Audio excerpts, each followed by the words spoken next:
Barbara Boyce is a local artist who started in Mount Dora, went to Eustis, and came back to Mount Dora. But she isn't a painter or sculptor. She's a jewelry artist who found her calling after spending years in the corporate world. I had spent 30 years in the corporate world doing corporate audiovisual, large conferences, and I had an opportunity to take a severance package.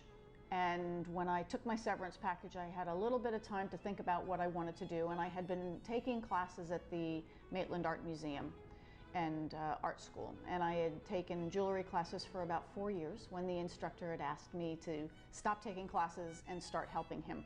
So I did that for about 3 years, and I just started looking around for a place to open up a small business. So I came across Mount Dora.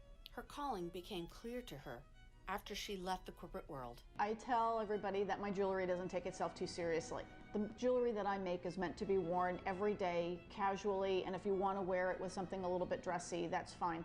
Not to say that I don't make some fine art pieces, but the majority of my work is really just casual wear, stuff to wear every day. It makes me so happy to be at an art festival and someone walks up wearing a piece that they bought last year or at another show and they say, I wear it every day. Barbara loves passing her knowledge and passion to other people. My space is primarily based on education.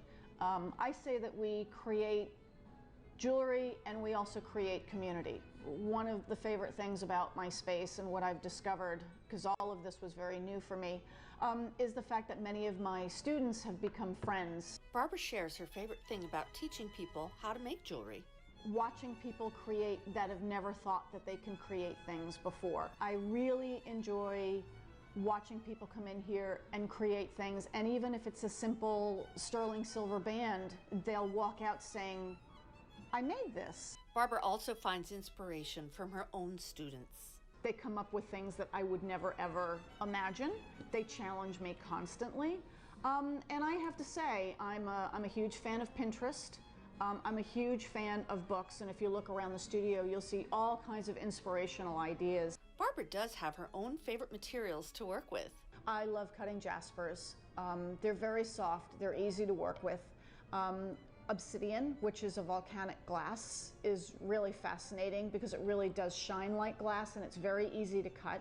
Green amethyst is probably my favorite stone, and I work with that faceted quite a bit. Barbara is a business owner, an artist, and a teacher, and someone who deservedly makes Mount Dora someplace special. My fellow students, my fellow peers are really the ones that inspire me they first of all, they push me and then they inspire me to think differently.